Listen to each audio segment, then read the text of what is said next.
Hello everyone. In today's class on advanced characterization techniques, we are going to study low energy electron diffraction. Now, an electron diffraction is something that we have encountered in earlier section of our course, wherein we studied diffraction in a transmission electron microscope as well as in a scanning electron microscope for a technique known as electron backscatter diffraction. However, in today's class, we are going to focus on a completely new technique, or rather a completely different technique known as low energy electron diffraction, which is used to characterize the surfaces of crystalline materials. So, talking about leads, low energy electron diffraction is essentially used for atomic structure of surfaces, and the first experimental observation of low energy electron diffraction was given by an experiment carried out by Davison and Kramer way back in 1927. However, the evolution of the field took quite a few decades, and it was not until 1970s that leads was used as a surface characterization tool in laboratories over the world. So, as we already know, as the name suggests rather, this essentially corresponds to diffraction from electrons with low energy in the range of 20 to 50 to 500 electron volt. We are aware that once the electrons interact with matter, that leads to elastic as well as inelastic scattering. The inelastically scattered electrons get lost if the penetration depth is higher within the sample. However, if the penetration depth is only few surface layer, then the electrons that are getting diffracted do carry a lot of surface information that can be utilized to get an idea about the structure of the surfaces. We will try to see how essentially it works out in the next few slides. But before that, let us first compare X-ray crystallography, which we had covered in the last 3 or 4 classes, with lead crystallography. So, as we all are aware of, X-ray crystallography essentially deals with bulk structures, right, while lead crystallography essentially deals with surface structures. I would like to emphasize that X-ray crystallography can be used even to get information about the surfaces. However, the major focus of X-ray crystallography is on bulk structures. Another important thing is that we don't need a particular sample preparation technique, or rather a particular sample preparation condition for carrying out X-ray crystallography. At the same time, any arbitrary sample shape can be used in X-ray crystallography, while we need extremely flat and oriented surfaces for carrying out lead crystallography. Surface impurities generally do not play an important role in X-ray crystallography, while they are very important in lead crystallography. Generally, X-ray diffraction experiments are carried out at ambient temperatures and conditions. However, we need ultra high vacuum for carrying out lead crystallography. You are also aware that for X-ray crystallography, the diffraction condition is satisfied for a particular wavelength or a particular angle, depending on the condition of Bragg's diffraction. However, the diffraction conditions are pretty much relaxed, and they get satisfied at almost all energies and angles when it comes to low energy electron diffraction. We had seen that in normal X-ray crystallography, kinematic theory of diffraction generally works out, and at the same time we can generally neglect the absorption, with the exception of grazing incidence small angle X-ray scattering. However, when we come to low energy electron diffraction, we have to deal with dynamical theory of diffraction, and which also accounts for huge amount of absorption in case of low energy electron diffraction. And the basic difference between, say, something like X-ray crystallography is that it gives us 3D information, while a lead crystallography gives us 2-dimensional information of the lattice.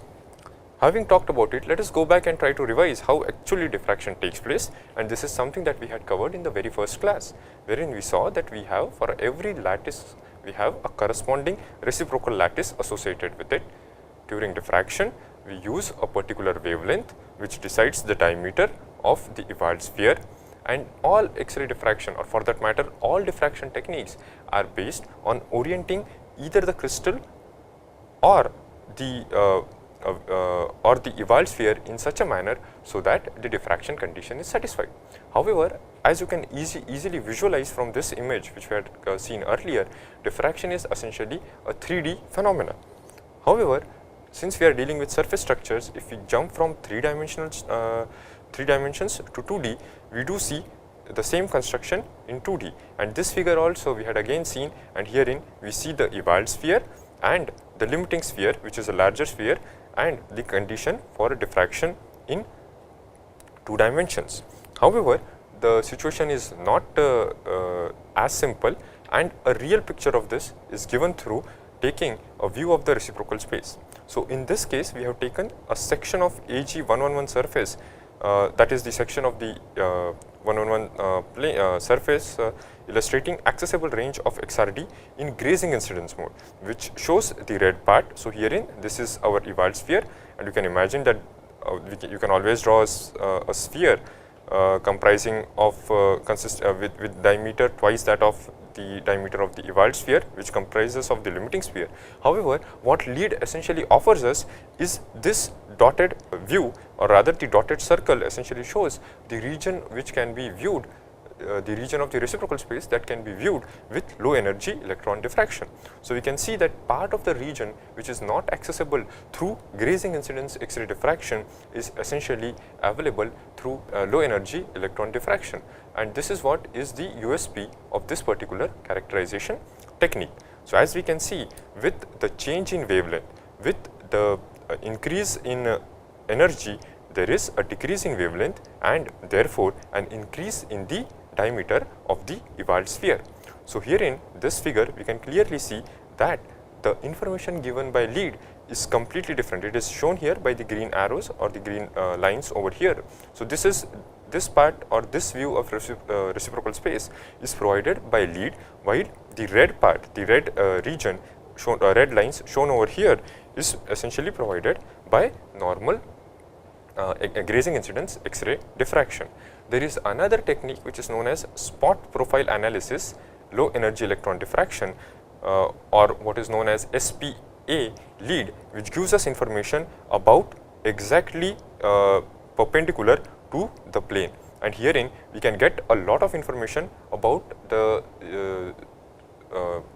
dimensions of the features on the surface along the z-axis. We will talk more about it in the next few slides, but let us try to understand how exactly two-dimensional diffraction works. So, you can imagine that once we move from 3D structures to 2D surfaces, the reciprocal space essentially transforms to something like a reciprocal plane.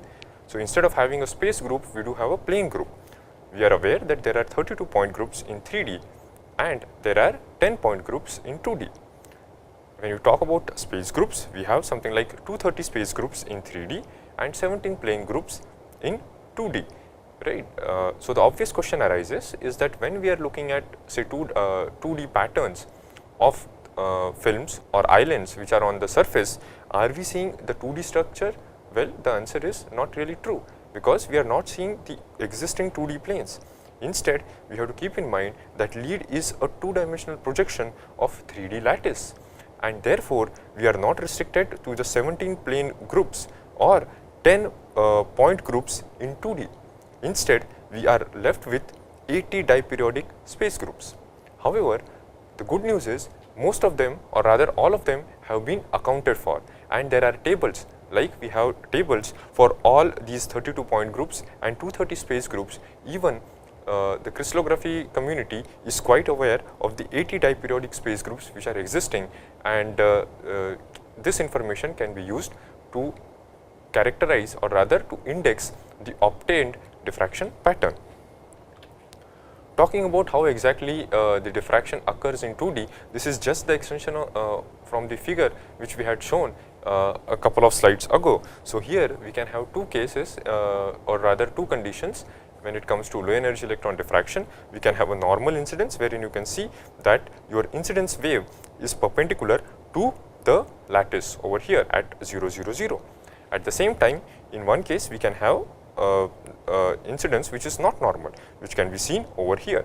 in this particular slide. So here we can see that if the incidence is not normal, we do get diffraction. However, this diffraction component can then be classified into a parallel component, the component which is parallel to the surface and a component which is perpendicular to the surface, right. So this way you can imagine that there are two implications, or rather two conditions wherein we can have either normal incidence or we can have non-normal incidence in low energy electron diffraction. Now this is very similar to what we have in case of X-ray diffraction.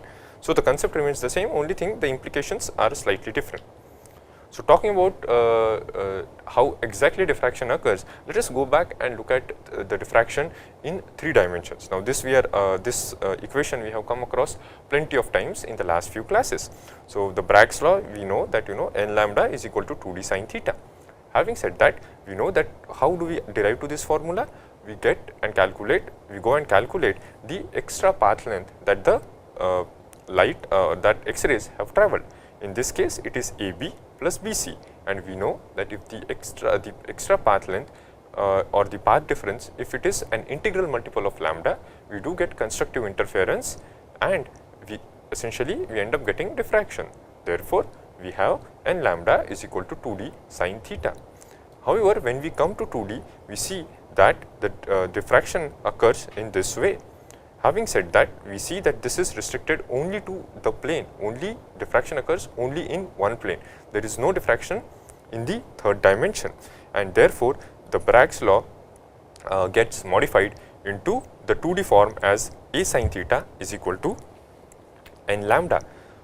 In this particular figure, we have shown the actual thing, the projection of the evolved sphere. So here again we can see that instead of having a complete space group, we are having a plane group, and therefore instead of getting a criteria for diffraction or deriving the structure factor in terms of HKL, we are just restricted to H and K. Depending on the geometry of the figure, you can see that you can derive the Bragg's law for a 2D plane condition in such a with this particular equation. So this is very similar to our Bragg's our normal n lambda is equal to 2d sin theta stuff, because you can imagine that this particular term 2 sin theta cos theta plus phi essentially accounts for the incident angle, and once taken on this side, this particular h square plus square root of h square plus k square essentially tells us the distance, something which is very similar or analogous to the interplanar distance between the two atoms in case of Bragg's law. So we are all aware, and I hope we have understood by now, that essentially what we are seeing or what we expect to see in low energy electron diffraction is nothing but the actual reciprocal space corresponding to the 2D lattice under consideration. So this is again the slide which we had covered, that any crystal structure comprises of crystal lattice and unit cell content, and the diffraction pattern associated with it has a reciprocal lattice and a structure factor. So if we have a particular crystal structure with the unit cell and the atom sitting over it, we do get a diffraction pattern which is related in a particular way. So what we are going to actually see in low energy electron diffraction is actually the same thing. Now the beauty of low energy electron diffraction is that we are essentially looking at 2D structures. So we can really look at a 2D structure in real space and visualize it in 2D reciprocal space. So I'll just give an example. So something like 111 plane in FCC, which has been shown over here. So you can literally calculate it, how we can do that. So I hope you remember the formula for calculating reciprocal vectors, right? Like A star is equal to B cross C divided by A dot B cross C, right? So you can extend a similar formula and calculate the entire reciprocal space. Now what actually happens in low energy electron diffraction is that you actually see this, and this is what I have shown. So this is what we calculated, and this is what you can see over here. So in this case, we see a low energy electron diffraction pattern of silicon 111 7x7 reconstructed surface. So you can see the symmetry gets directly reflected in the reciprocal space. Having said that, up till now I have just focused and showed you like what all we can do on the surfaces, right? Like looking at the structure of the surfaces, and all. But there are other important things for the entire branch of surface chemistry that deals with absorption and desorption of various chemical entities on the surfaces. So low energy electron diffraction can be used not only to study the structure of the surface, but also to study the structure of the adsorbate as well as the substrate. So here I have shown you a classical example wherein we have a substrate which can be characterized by basis vectors of A1 and A2 and adsorbate. Now the adsorbate are sitting at a particular location, and if you draw the adsorbate lattice, you end up getting a basis vector of B1 and B2. So this is what is actually existing in the real space. Now what can you expect in the reciprocal space? So again we go about and construct the reciprocal lattice of the substrate, and then construct the reciprocal lattice of the adsorbate. And then we know that what diffraction pattern we are going to get is going to be essentially a superposition of these two reciprocal lattices, and this is what we get as a result of this existing structure. Having said that, what actually happens in an experiment is that we do start from something like this, the diffraction pattern, and then we kind of go back and essentially derive the structure. But the point that I want to emphasize is that we can do a lot of surface chemistry related studies using low energy electron diffraction. However, an important point that needs to be noted, that what all we are talking about till now gives us is only essentially qualitative information that we have obtained. There are quantitative results that can be obtained by lead, but we will talk about it later. Let us now talk about the instrumentation aspect. So talking about lead, one of the most striking feature about low energy electron diffraction is the simplicity of the instrument. We talked about small angle X-ray scattering and grazing incidence small angle X-ray scattering in the last two classes, and we saw that they involved a lot of instrumentation, right, and hardware. However, low energy electron diffraction as such is very easy, and this can be seen over here. So all you need is a nice electron gun which gives you electrons with an energy in the range of 20 to 500 electron volts. Now this is much lower than what we have in say a TEM or even a scanning electron microscope. So we need a small electron gun and a vacuum chamber wherein we keep the sample. The vacuum chamber also comprises of G1, G2, G3, which are nothing but the grids at different potentials, and the screen to obtain the signal of electrons after diffraction. So essentially the electron gun releases electrons on the samples. The electrons get diffracted.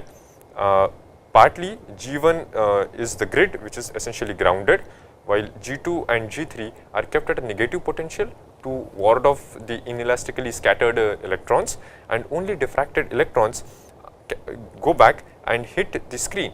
And this electrons what we are getting, we do observe them using an external detector. So as I had already mentioned, we need the instrumentation part is very easy, and all we need is electron gun, hemispherical grids, a screen and a detector. Now the electron beam has to have energy of about 20 to 500 electron volt with current of 10 nanoamperes to 10 microamps. Another important point is we do need a very strong magnetic shield to expel residual magnetic fields, and the sample has to be focused for hemispherical grids.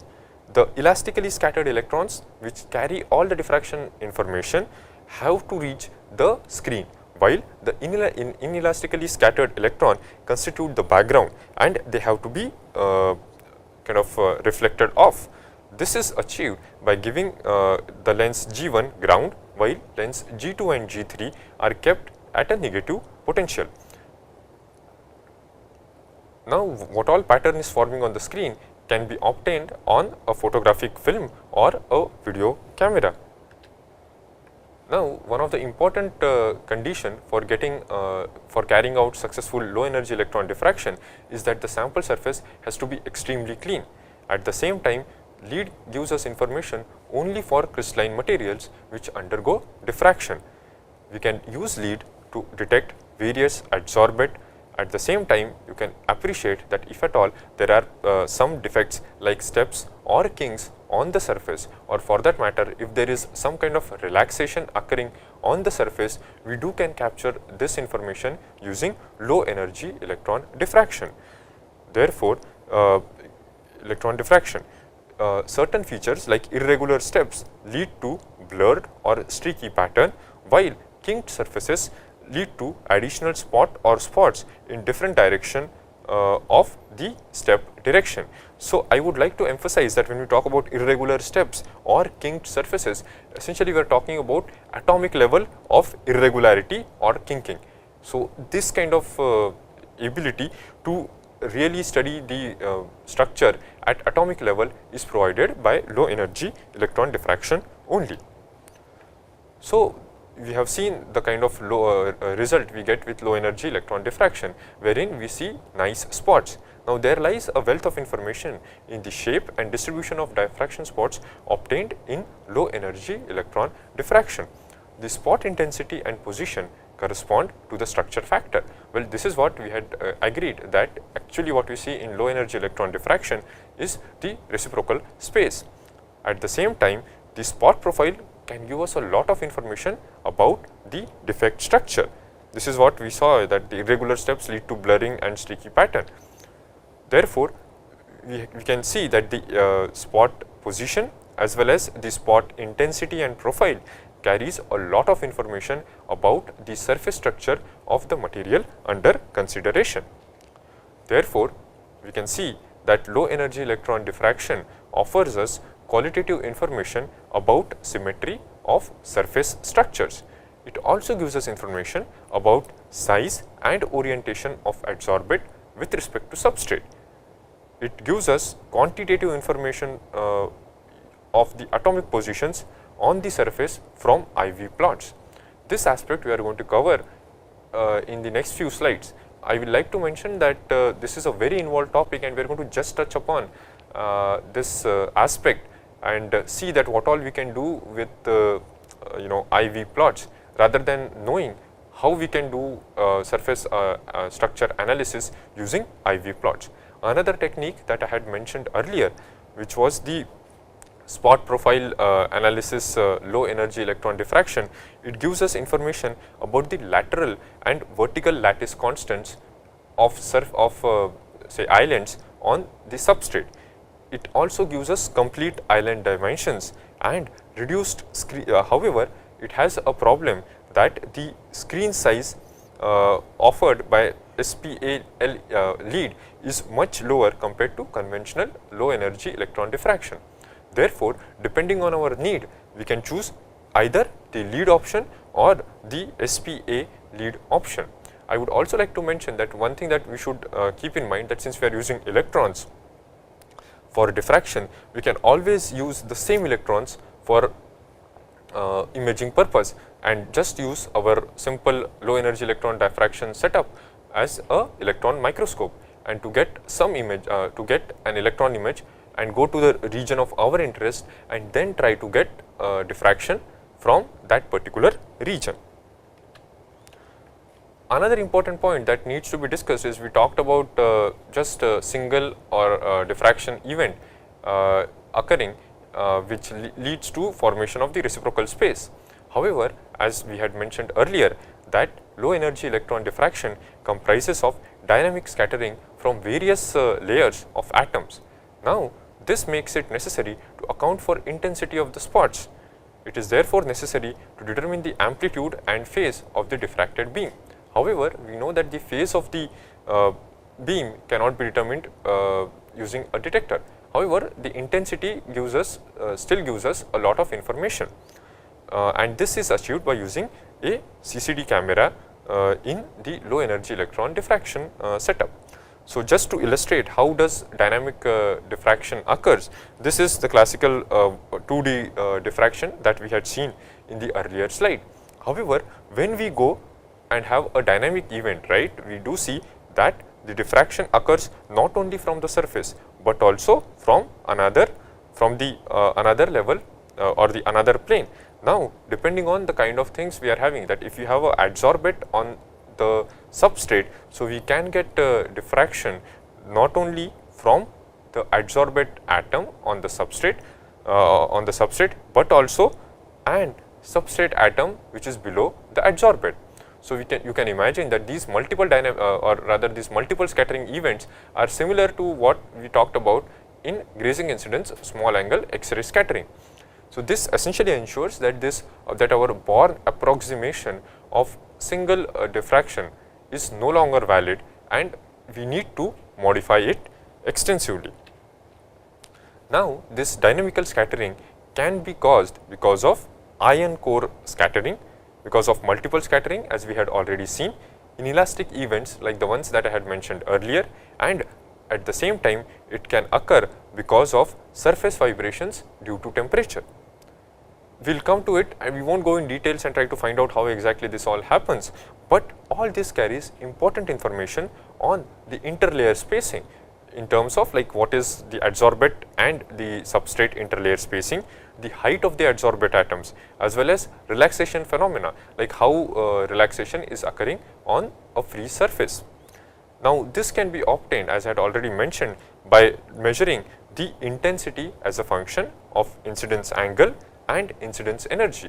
We know that if the incidence angle and the incidence energy changes, there is a change in intensity.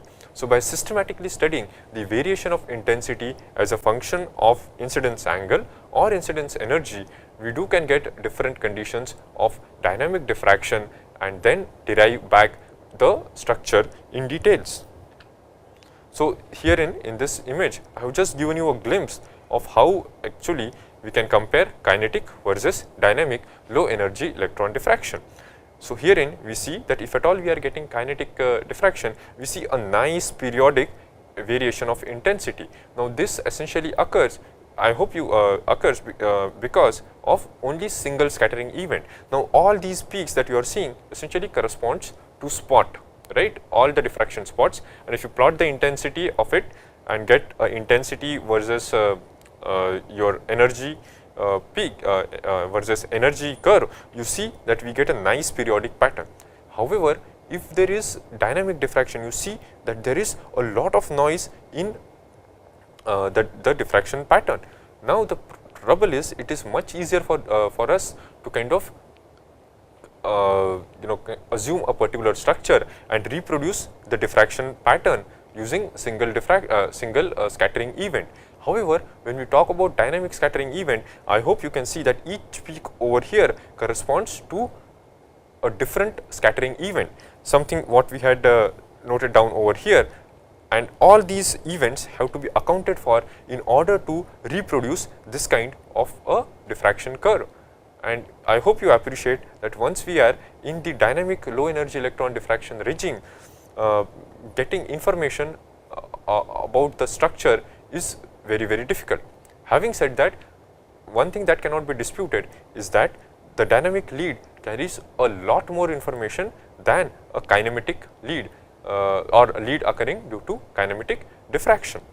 Therefore, it is very important to see what is the effect of theta as well as that of energy on the intensity. So, herein I have just shown the effect of energy on the beam intensity. So, this is for copper 100 surface, and herein we can see that all the peaks that we are having over here, they not only change their position but also their profile. So, look at this peak which is at around 100, we see that with the change in our incidence angle which is shown over here, you see that not only the peak position is shifting, you can see here the peak position is shifting, in fact even the peak profile is changing. Now, this essentially indicates that as we change our incidence angle, we are not only getting a change in the kind of in the intensity of diffraction or just the structure factor, in fact we are getting additional scattering events. Now, all these scattering events are to be accounted for when we try to back calculate the structure from the low energy electron diffraction data. So, again to go back, all these kind of scattering events, the multiple scattering events that are likely to occur they have been tabulated and are well known. So actually once we get this kind of a pattern, our job is to essentially assume a structure and then consider all these diffraction events and try to reproduce this diffraction pattern. However, this is much easier said than done, and as we had already seen that we use Born approximation of single scattering for kinematic lead. However, for dynamic scattering, if we start looking at all the events that are occurring, it becomes very difficult, and therefore we follow a particular strategy wherein we consider the hierarchy of diffraction. So, at the lowest level we have the atomic scattering, wherein we get scattering from the substrate from the adsorbate atoms, right. So, that is the atomic scattering, or for that matter diffraction from the first atomic layer. So, that corresponds to atomic scattering. The second level of hierarchy is the layer scattering, right. So, if you have an adsorbate on a substrate, the diffraction occurring from the entire adsorbate, that corresponds to your layer diffraction. However, depending on your energy or your angle of incidence, you can also get diffraction from the crystal itself or the substrate itself. So, again going back, you can see here that that is what seems to be happening, that as your incidence angle is increasing, we see that there is merging of these peaks. You have a peak which essentially first disappears and then again it reappears. So, what exactly is happening? So, you can understand, we can try to understand it in terms of hierarchy of diffraction and get some idea on it. Now, when we actually get the low energy electron diffraction data, we account for all these events to model that data. Now, our entire job once you get this your spectra is to obtain, or rather get a simulated spectra which shows a good match with the experimental spectra. However, having said that, it is very difficult to kind of compare two spectra, and therefore we use what are known as R factors to quantitatively compare the spectra. And there have been two strategies which have been used till date. They include mean square deviation and Pendry R factor. So, I need not emphasize much on mean square deviation, where we see that that the mean square deviation is minimum in the simulated and the experimental pattern, while in Pendry R factor approach we see that the location of maxima is more important. I will not go in details, but I would just like to emphasize that what we are trying to do is we assume different diffraction events at corresponding to different hierarchies and try to simulate the diffraction pattern or the diffraction spectra. However, we do see that there are lots of parameters that are to be used to fit the spectra, and to know how good our fit is, we do use these two strategies. Now, our R is a function, the R factor which I showed is a function of many parameters, and deciphering the exact structure, though is possible, is very complicated. However, there are some advances made in data analysis, and one of the latest advantage or one of the latest advancement is what is known as tensor lead, wherein the computational effort required is reduced drastically. Now, in case of tensor lead, what essentially we end up doing is that we start with a reference structure and perturbate it to get exact IV curves, the intensity versus voltage curves. So, this essentially ensures that we start with a structure and perturbate it and to get some idea about the IV curve, and once we get an exact match according to the R factor, we get sufficient information about the structure of the surface. I am not touching upon and going in details of data analysis in this part, because it is too involved and is beyond the scope of this particular lecture. However, I want to emphasize that essentially we can get a lot of information regarding not only the condition of the surface, but also a lot of information about the adsorbate on it, not only the kind of adsorbate, but also the orientation of adsorbate using low energy electron diffraction. So, there is to do all this data analysis, there are dedicated softwares which are available. So, I have just listed down one of the lead calculation homepage, wherein you can go and take your data and do the calculation. But calculation of your structure from low energy electron diffraction is a field in itself, and it requires a lot of analysis and understanding of the diffraction processes occurring in 2 dimensions in various materials. So, just to summarize, I would like to emphasize that low energy electron diffraction provides surface and adsorbate size and symmetry. It is very good or a very sophisticated tool to study in situ processes like temperature effect and reconstruction and relaxation phenomena in crystalline materials. It provides information from the top 1 to 10 atomic layers and can account for all the surface reactions which are occurring in different materials. However, the presence of defects like kinks and ledges can complicate the simple diffraction pattern that we had that we had envisioned from the derivation of the reciprocal space. The IV and I theta curves, which gives us the variation of intensity with the voltage or the incidence angle, have a lot of information about the not only the structure and but also the orientation of the adsorbate and the surface, but they are very complicated and need a much careful analysis to derive any important information. Thank you.